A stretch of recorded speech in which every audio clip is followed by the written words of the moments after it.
If you want to support Tuck's Drip, the first and only time you'll ever hear that on this podcast, and all the content we put out, you should head over to our Patreon, patreon.com/CMDTower. One of the perks is that we do announce, no matter what tier you're on, when you join the community. So we want to do a big shout out to Marcos Ramirez. He joined about a few weeks ago, but it was December-thon, or Toyota-thon. It's December. Oh, December, right. So during December, all the episodes were pre-recorded, so we couldn't do any patron announcements. But Marcos, super appreciate you joining the community, man. Welcome. It's great to have you. Definitely you should get into the Quarantine Battlegrounds and try to get some games in. But yeah, guys, even joining for $1 a month and getting access to the Discord gets us to our patron goals that we're aiming for, which is to get to 50 patrons and be able to start having you guys on every single month with Brews and Builds. But if you can't do that, or you're curious about what other benefits there are, there's a ton of them. There's a lot of stuff. We've actually refreshed a lot of our benefits in the month of December. So to give you guys a little perspective of what's available and what's new, here it is. So something that we've actually added to our Patron Rewards for our entry-level patron, of course, you get entered in for the deck therapy, the character voice work for Brews and Builds, and one of the new things we've created, and guys, you can thank Dana Roach over at EDH Retcast and CMDR Central for this, we have created a new reward called the Collective Diagnosis. Ooh. So this is a patron-driven episode where we're going to give you guys a mechanic, a legendary creature, a random magic thing, and we're going to pick 10 random patrons in the group every 3 months, and you guys will have the option of either writing a one paragraph about a card and why you think that card should be talked about in relation to that thing that we gave you, or super exciting, as long as you have a setup that you can do it with, you'll be able to record your own audio and actually be able to say it to the community, and then me and Tuck will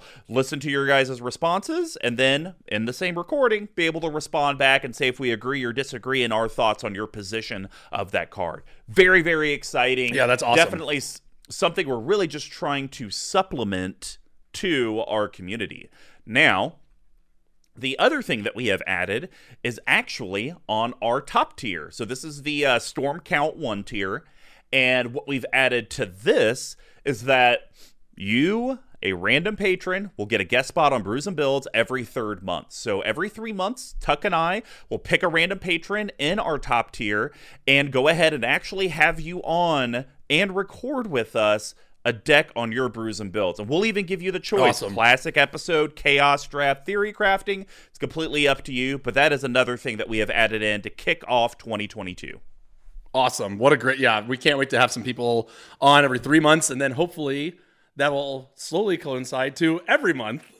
Yeah, that'll be super pumped. Great intro. And of course, guys, we do have a referral program. So, Marcus, this is like 3-4 weeks late, but if someone referred you, let us know. But, whenever you guys join, please message us on Patreon to let us know if someone did refer you to the community. It could be like King Richard. It could be like Lemony Lennings. It just kind of depends on who's out there. Just let us know. And depending on the tier that you signed up for, we're going to reward them for growing that community.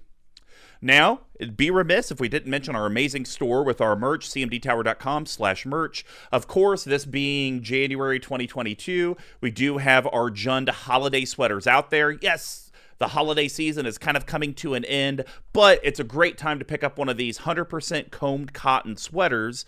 They're amazing quality. Of course, you have the CMD Tower Cruise art on there. You got hops, grains, and yeast. It's very Brews and Builds themed. Very, very awesome. And I believe by this point, we'll probably have our new foil Brews and Blues. Brews and Blues. I'm talking Brews and Builds playmat. It's awesome. Marketing Ross actually took the art he did from our tokens, turned them into a constellation theme. Very much Theros Beyond Death feel. And created this great Brews and Builds for grains, hop, yeast, bottle capping art for the middle. Well, you know what? I went and hit up the print supplier, and they actually made that middle section foil. So if you've ever wanted a stitched playmat that's foil for only like $25, head over to our store and order those things up, because just like everything we do, once we run out, we're done with that and we're moving on to the next design and the next idea. And of course, if you can't support us financially, whether it's through our merch sales, whether it's through the website and the Patron, just share the content you're watching and listening to, because every little bit of interaction from the collective does help. And we would be remiss if we didn't do a plug for our great audio and video producer at _tcoats on Twitter. He's all over YouTube. He's all over the Commander community. He does great work for the channel, but he can never improve if you don't let us know. So if you guys have ideas or suggestions or things you'd like to see, be sure to hit him up on Twitter so that way he can try to implement it. So Brews and Builds is our deck tech series. Since we conquered the path to 32 and the 12 themes of EDH decks, we moved on to a segment called Say Yes to the Deck. This will comprise of one of our hosts, today being BigTuck, building a deck online specifically geared towards the playstyle for the other, aka myself, but still challenging how they play EDH. At the end, we will see if they say yes to the deck, but of course, in the heart of Brews and Builds is still here, so we describe the brewing of the deck similar to how beer is brewed. So we broke it down to 4 different categories. We have, how does the deck actually close out, accomplish its goals, or even flat out win the game? We call that yeast. And yeast are living microorganisms that eat the sugar from the grain and poop out alcohol and CO2. That adds alcohol content in the carbonation. Without yeast, you'd be drinking flat sugar water. And without yeast cards, your deck wouldn't meet the goal of actually winning the game. So let's move on to the yeast package. And we only have 6 options, so unlike traditional Brews and Builds, where we each made our picks, we're just going to talk about all of them, because there's really not that much to talk about. So Tuck, why don't you kick off the section first? What's the very first yeast card you thought would be worth mentioning? So I thought this one is a fun one to play. Angel's Trumpet, 3 colorless for an artifact that's an uncommon. Attacking does not cause creatures to tap, so pretty much all creatures have vigilance. At the end of each player's turn, tap all untapped creatures he or she controls that did not attack this turn. Angel's Trumpet deals 1 damage to each player for 1 damage to that player for each creature tapped this way. So the reason why I have this in here is that we have all of the prisons, the ghostly prisons, the propagandas, the island sanctuaries, right?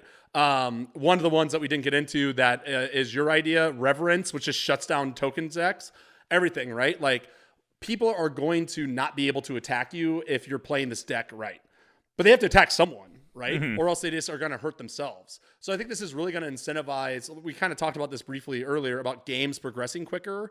This is what's going to drive that. One of the cards that's really going to drive that, when people are going to be slamming into other people just so that they are themselves not taking damage, and they can't swing into you with 6 creatures because they're going to have to pay 10 a card. Mm-hmm. So it's only really works against like heavy creature decks, but I think that's something that this deck is probably going to struggle against in a broad scope if you're trying to win the game. Yeah, I actually really like this card because it's a modal card. We love modal. It forces people to make decisions. And you know who has the worst time with this card? The person to your left. Redacted deck? Oh. No, the person to your left, because they're the first ones who have to make a choice. And it's the, oh God, I'm the first one that this has come to. What do I do? Do I go ahead and attack? Yeah. So that, and because, maybe Tuck left up some strategic blockers. Maybe the Goad left up some strategic blockers. Do I want to go ahead and risk losing a creature or two? So then that way I have blockers for when Tuck untaps and then gets the full attack phase. You have to be smart, because if that first person onto the left doesn't attack at all, they just say pass, their whole defense gets tapped. Yeah, and now the person to their left is like, well, I get a fresh untap before I do anything. You have no blockers. I'll just hit you. So it actually makes the person to the left, like, they have to really think about what do they want to do, because what they do dictates what the next 2 people do. Because if the first person does it and they end up getting tapped down, well, the person to their left is just going to hit them. And then the person to that person's left is just also going to hit player 1 because they don't have any blockers. Right. Gets back to my turn. I'm just going to hit you as well. You're going to become a punching bag for 3 different people so we don't lose our blockers. Is this deck just sorry, person to my left? I think so. Your game sucks. Is that what this deck is? Yeah, see, it's group hug for players 4 and 3, but player 2 across from me, it's their worst nightmare. Oh, I love it. All All right, well, the next one is a pretty common one. You see this a lot in group hug decks. Approach of the Second Sun, 6 colorless white sorcery. Basically, this reads, guys, if it was cast from your hand and you've already cast another spell named Approach of the Second Sun this game, you win. Otherwise, you put Approach into the library, 7th from the top, and you gain 7 life. This is normally just in generic group hug decks. I actually like it, though, a lot for here because you have so many excessive card draw things that I could probably play it. I'm not going to be able to get it and play it again in the same turn, but I bet you by my next turn, I will have probably dug through 7 cards, and now I could do it again. Exactly, yeah. We've talked about this many times on this deck. This is one of my pet cards. And I think, like you said, with the amount of card draw, the amount of protection, and the amount of mana that you're going to have accessible at any turn late game, I wager to guess this is probably going to be the way that you're going to win the most consistently. Being able to act on other people's turns and all that jazz. Great card, still only $1. Pick them up. Yep. All right. This one actually has a bunch of text on it. So this was one that I was really excited about finding because it actually can help you win the game potentially. So Celestial Convergence is 2 colorless double white for an enchantment from Prophecy. That's about $3. It comes into play with 7 omen counters on it. At the beginning of your upkeep, remove an omen counter from Celestial Convergence. If there are no omen counters on Celestial Convergence, the player with the highest life total wins the game. If 2 or more players are tied for the highest life total, the game is the draw. So I read something online when I was looking into this deck, and because Phelddagrif has the ability to give people you king make. Yeah, you can either king make, or I think if everyone's even or odd, you can make the game a tie. You can draw the game out, or you can just king make the game, end it, and reshuffle it in. And again, I think the best part about this that I love is that we're not running Paradox Haze. We have no double upkeep triggers on this. This is going to be something that people are probably going to forget. You'll play this turn 4, and people are going to be like, I'm not even worried about that, right? And then you're just like, okay, ticking down. And then they're like, enchant removal, enchantment board wipe. And then it's like, okay, cool. It's getting down to 2 counters, guys. Does anyone have an answer? And they're like, oh shit. I just killed his propaganda. I killed his thing. I don't know if I have another enchantment rule in my deck. And that's how I think this can kind of sneak out of it. It's definitely a yeast. It's only a yeast card because it can win the game. Beyond that, it's complete spice. Because people should see this telegraphed from literally a country mile away. I mean, I just look at this, and if I'm getting picked on, which, happens quite frequently, I'm going to play this and be like, all right, every single turn, dump all my white mana into Phelddagrif to just pump one person full of life. and then if they piss me off, then I do it to the other person. And it's just literally, this gives me 7 turns to put as much life onto people as possible to give someone the game. That's the way I see this happening, and I'm here for it. I like it. The spite. But I'm really here for the next card. I'm so excited. This is my favorite card in the deck. Big time. Oh my goodness. So Divine Intervention, 6 colorless white enchantment. It's from Legends. $246. Piece of magic history right here for you, Mr. Combo. And this card does the following. And I am going to read the errata text. It ETBs with 2 intervention counters on it. At the beginning of your upkeep, remove an intervention counter from Divine Intervention. When you remove the last intervention counter from Divine Intervention, the game is a draw. So basically, you play it, and in 2 turns, the game ends. It's over. There's nothing anyone can do about it. It's perfect. There's one guy back in Chicago, Drink, that we used to play with who ran this in his Charles of Valoro deck that was literally just board wipe and land wipe deck. And he played this. He had an insane amount of mana, played this. We were waiting for something. 1 counter goes off. He plays Child of Alara, plays a board wipe. We have nothing to do. And he's like, what now, guys? And me and Scooty Shuffles left quite upset that day, as a matter of fact. Yeah, I mean, it takes a lot. Don't get me wrong. We will be talking about this card later. Literally, when I put it in the deck, I was like, this card is never going to be in Mr. Combo's collection. It's not going to be in any form of this deck that ever exists, but we have to talk about it now. Now, I will say this, because this is now the second card that we've talked about specialized counters. If that was a sub-theme of the deck, like, hey, counter.deck, where it's fate counters, omen counters, intervention counters, that could be cool, because then I could put the counter manipulation stuff in to where it's like remove all counters from something, or the white enchantment, just nothing gets counters. Like that, if there was enough of that, I'd be like, okay, that's super cute. I want to leave that in. And I'm a sucker for a piece of Magic history. But just as a fringe, just haha funny. Even if I'll say this, Doug, if it was 5 mana, I'd probably still consider it. But at 8 mana for a haha funny $250 card, I'm not here for that. Haha funny $250 card. Yeah, I get it. Hey, listen. I knew exactly what I was doing when I put it in here, and I knew exactly where this was going to go. Well, the next card we're going to talk about this list should be moved exactly to the hops profile because this does not fit in yeast. Selfless Squire. Were you 100%. Drunk? Were you drunk one night and just put it in the yeast section? Oh my God, I was. There we go. I built this and 2 other things when I was wasted after something I went to. I don't even remember what it was. Well, there we go. I'll read this one. I do have reasoning what's in here. So 3 colorless and a white for a creature, human soldier, 1/1 flash. When it enters the battlefield, prevent all damage that would be dealt to you this turn. Whenever damage that would be dealt to you is prevented, put that many 1/1 counters on Selfless Squire. I intentionally put this in the yeast just in case someone tries to do Comet Storm for a gazillion, like long-wind attack of trying to get you down to a certain amount of life, right? Like it's that sort of like gotcha rattlesnake card that will prevent you from dying that then you could go and clap back with. I get it does not have any sort of evasion or haste, but that doesn't even matter because you'd be doing it on other people's turns. You do it on other people's turns. And you don't have any way to fling it, so it's not even like if you do it for 100 and then fling 100 at someone. I like the card. It's not a yeast card. It's a hops card. You don't think it's a yeast? No. It's how about this? It's yeast by convenience. If you happen to do it and you prevented 50 damage, then yes, it's kind of a yeast card because it's a 51-51. But I play this card, and more times than not, you're doing it and saving yourself 6 or 8. Or you're actually saving yourself from a trigger that would have happened from combat damage. That's more of how you use it. There. So it's more of a 4 mana prevent 10-ish damage type fog, which an 11/11 with no evasion still doesn't win you the game. But if you're going to get Comet Stormed for 100 or infinite, then yes, it's an absolutely bomb card. But even then, you still hope no one removes it and no one has blockers so you can hit someone. So I like it, just not a yeast.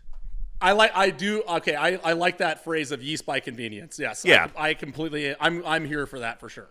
Well, the last one is an amazing card because it takes the rule of 13. We finally found a place for it.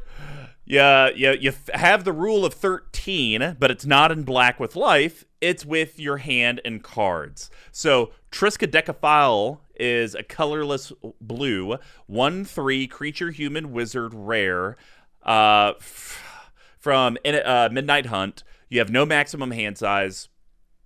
At the beginning of your upkeep, if you have exactly 13 cards in hand, you win the game. 3 colorless blue, draw a card. Yeah. And this is read by Jor Gitu, a.k.a. some would say the best president of all time, Donald Trump. Oh, my God. Jesus, I could... Everyone imitated Trump for 4 years, and now I can't do it on the spot. No, it's very good. She's always willing to lend a hand. It just won't be her own to pay. So nice. I will say this: the card art is freaky as hell because 13 cards in your hand. Well, it looks like she's trying to accumulate 13 hands. Seems more like a black type thing than a blue. But yeah, this is a great card. This actually can win the game. It's not busted because Phelddagrif does not allow me to draw cards. It's only my opponent, so I have to do it through other means. I'm here for it. It does exactly what we want. It's group hug, and if I win by accident, great. And with the amount, and the reason why I like it too is because it also can draw you a card, right? So even if you can't win, it can do something, even at a bad rate. But with all the mana doublers, with all the card draws, it wouldn't surprise me that you would untap. And then as you go into your end step, you have enough cards in hand, enough mana to just win the game there with the draw ability. You mean upkeep? Yes. Thank you. Or at like the end of someone else's turn. Yeah, I was about to say, because I believe the whole beginning of upkeep stuff is if you don't have the condition, it doesn't check. Right there. I think you need to have 13 for it to turn on, because there have been discussions around beginning of upkeep, let me get to 13, I win the game. And it's like, well, no, because you didn't have 13 cards at the beginning of your upkeep. It's just, that's when it checks. Right. So, but yeah, no, great card, and for 2 mana and 50 cents, totally fine in the even. So it wins you the game. Wins me the game.